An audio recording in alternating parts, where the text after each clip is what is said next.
बिस्मिल्लाहिर्रहमानिर्रहीम। अस्सलाम वालेकुम दोस्तों, लाइव खोज टीवी में खुश आमदीद। आज हम बात करेंगे खित्ते की बदलती हुई सूरत हाल की, बिलखसूस अमरीकी मफादात की, कि इस खित्ते में अमरीकी मफादात का जामिन कौन था और अब दुनिया की जो तेजी से बदलती हुई सूरत हाल है उसमें अमरीकी मफादात पर कारी ज़रब कहाँ कहाँ पड़ी है।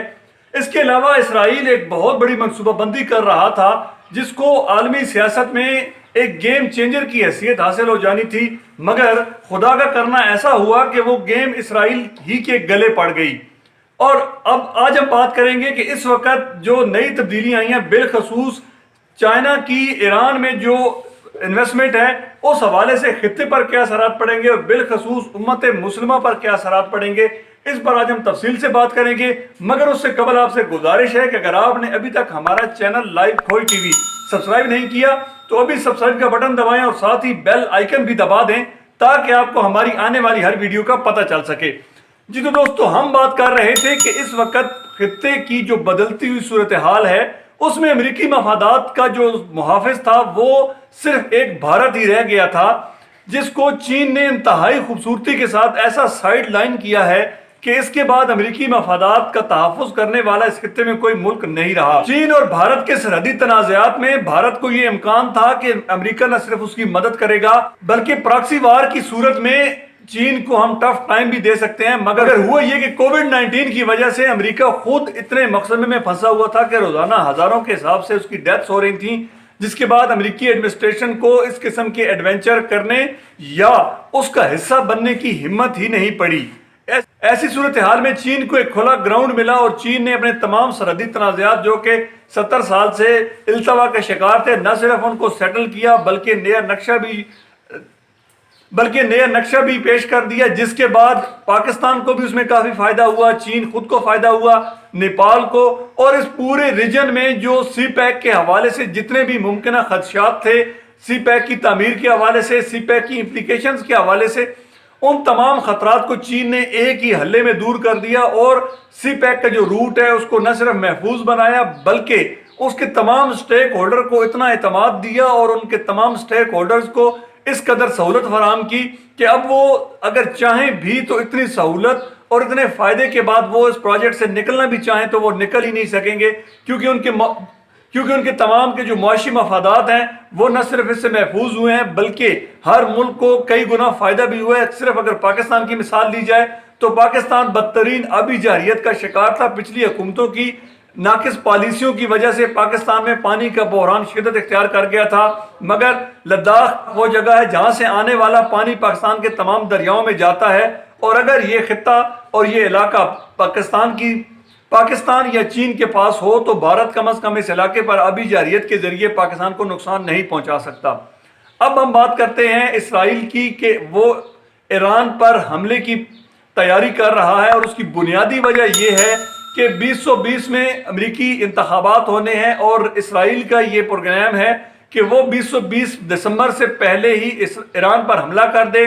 इससे यह होगा कि अगर ट्रंप इंतजामिया दोबारा ताकत में आती है तो भी ठीक है, और अगर जो बाइडन जैसा सुलह पसंद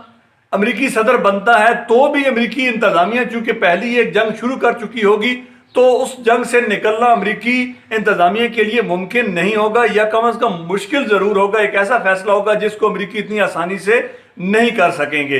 इस सारी सूरत हाल इस तनाजुर में अगर देखा जाए तो जनवरी में जनरल कासिम सुलेमानी पर हमला होता है, इसके बाद मई में उन पर साइबर अटैक होता है,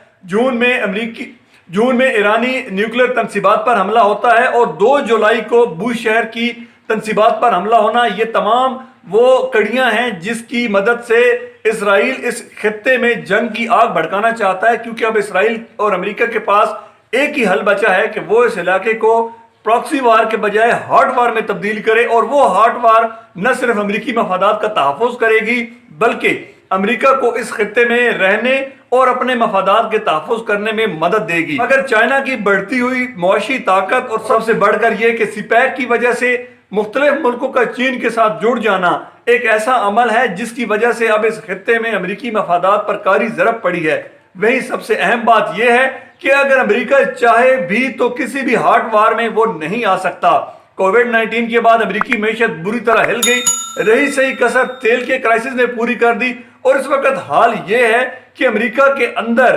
بے روزگاری انتہا کو پہنچ چکی ہے۔ $1200 فی امریکی شہری جو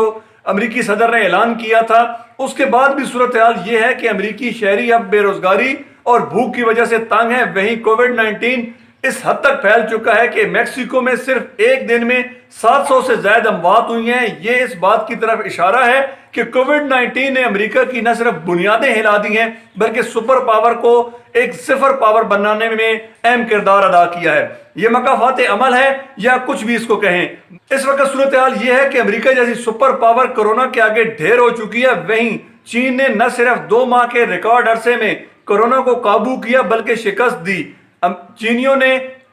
چینیوں نے ایک ہفتے کے اندر 1000 بیڈ کا اسپتال بنا کر پوری دنیا کو یہ پیغام دیا کہ چائنیز جو چاہیں وہ کر سکتے ہیں۔ اس کے بعد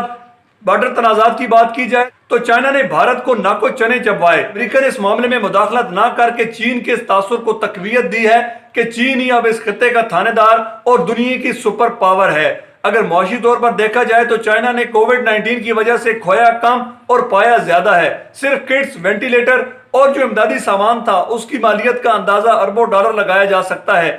کووڈ-19 سے پہلے صورتحال یہ تھی کہ امریکہ صرف 35 ممالک میں اپنا سامان بیچتا تھا جبکہ چائنا 146 سے زائد ممالک میں اپنا سامان بیچتا تھا۔ اب کووڈ-19 کی وجہ سے بلاکٹ جو کھل رہا ہے، چین کو دوبارہ آرڈرز مل رہے ہیں۔ گو کہ چین کو معاشی طور پر کافی نقصان پہنچا ہے اور اس سال کے پہلے 3 مہینوں میں چین میں مکمل لاک ڈاؤن کی وجہ سے معاشی پہیہ بند رہا، مگر اگلے 3 مہینوں میں چین نے وہ پروڈکشن بھی مکمل کر لی ہے اور اب چین کے پاس ایکسپورٹ کرنے کے لیے بہت کچھ ہے۔ خطے کے بدلتے معاشی اور سیاسی صورتحال میں اگر ترکی کا تذکرہ نہ کیا جائے تو یہ ترکی کے ساتھ زیادتی ہوگی۔ حالیہ دنوں میں آیا صوفیہ کو مسجد میں تبدیل کرنے کے فیصلے کے بعد ترکی عالمی میڈیا کی نظروں میں آ گیا ہے۔ اسرائیل نے اس کے خلاف پروپیگنڈا شروع کر دیا اور مسیح برادری کو یہ پیغام دینے کی کوشش کی ہے کہ آپ کے چرچ کو مسجد میں تبدیل کر دیا گیا ہے۔ اس کی تاریخی حیثیت ایک مسلمہ حقیقت ہے جس سے کوئی بھی انکار نہیں کر سکتا۔ اتا ترک کا فیصلہ اپنی جگہ، مگر اس وقت رجب طیب اردوغان نے اس کو مسجد میں تبدیل کرنے کا جو فیصلہ کیا ہے اس پر رجب طیب اردوغان نے یہ واضح بھی کیا ہے کہ یہ ترکی کا داخلی معاملہ ہے اور کوئی بھی ملک اس پر سیاست نہ کرے۔ مگر اسرائیل نے اس حوالے سے جو پروپیگنڈا شروع کیا ہے اس میں یہ کوشش کی ہے کہ ترکی مذہبی انتہا پسندی کی طرف جا رہا ہے۔ اس حوالے سے یروشلم پوسٹ میں کافی پروپیگنڈا کیا جا رہا ہے جس میں یہ ثابت کرنے کی کوشش کی گئی ہے کہ ترکی نے اس سے پہلے بھی فریڈم فلوٹیلا ہو، غزہ کا محاصرہ ہو یا حماس کی مدد کرنا ہو اور شام اور یمن کے حوالے سے بھی ترکی نے اپنا کردار ادا کیا ہے۔ اس کے علاوہ دنیا میں جہاں کہیں بھی مسلمان ممالک یا مسلمان آبادی پر کوئی بھی آفت آتی ہے یا ان کا کوئی حق غصب کرنے کی کوشش کرتا ہے تو ترکی کا موقف دو ٹوک، دلیرانہ اور واضح ہوتا ہے۔ ان تمام کڑیوں کو ملا کر یروشلم پوسٹ یہ ایک تصویر بنانا چاہتا ہے جس سے یہ ثابت کیا جائے کہ ترکی ایک مذہبی انتہا پسند ایجنڈے کو لے کر آگے جا رہا ہے، کیونکہ 2023 میں جو معاہدہ ختم ہوگا اس کے بعد ترکی دنیا کی سپر پاورز میں شامل ہو جائے گا۔ روس اور چین کے بعد ترکی اس خطے کی ایک ابھرتی ہوئی معیشت ہے اور سب سے اہم بات یہ ہے کہ ان تینوں ملکوں میں صدارتی نظام ہے۔ اس پر ہم ایک ویڈیو میں تفصیل سے آپ کو بتائیں گے، مگر آج ترک صدر کے اس بیان کے حوالے سے ہم بات کریں گے جس میں انہوں نے کہا تھا کہ آیا صوفیہ کی تبدیلی بیت المقدس کی واپسی کا راستہ ہے۔ اس بیان کے بعد اسرائیل نے پروپیگنڈا شروع کیا ہے کہ ترکی ایک مذہبی انتہا پسند ایجنڈا اور خلافت عثمانیہ کی داغ بیل ڈالنے جا رہا ہے۔ حالات کچھ بھی ہوں مگر اس خطے کی تیزی سے بدلتی ہوئی جیو پولیٹیکل اور جیو اسٹریٹجیکل پوزیشن دنیا کے لیے ایک بہترین اور امن کا تحفہ ہے، کیونکہ چین کاروبار کو ترجیح دیتا ہے، انتہا پسندانہ عزائم سے چین دور رہتا ہے۔ اس کی وجہ سے نہ صرف چین نے خود ترقی کی بلکہ چین کا یہ فارمولہ ہے کہ بزنس کو ترقی دی جائے، معیشت کو ترقی دی جائے، جس سے لوگ خوشحال ہوں گے اور جب لوگ خوشحال ہوں گے دنیا میں امن ہوگا۔ اللہ کرے کہ یہ بدلتی ہوئی صورتحال دنیا میں امن لے کر آئے اور امن کے دشمنوں کو شکست فاس ہو۔ امید ہے آپ کو ہماری ویڈیو پسند آئی ہوگی۔ ملاقات ہوگی اگلی ویڈیو میں، تب تک کے لیے اجازت دیجیے۔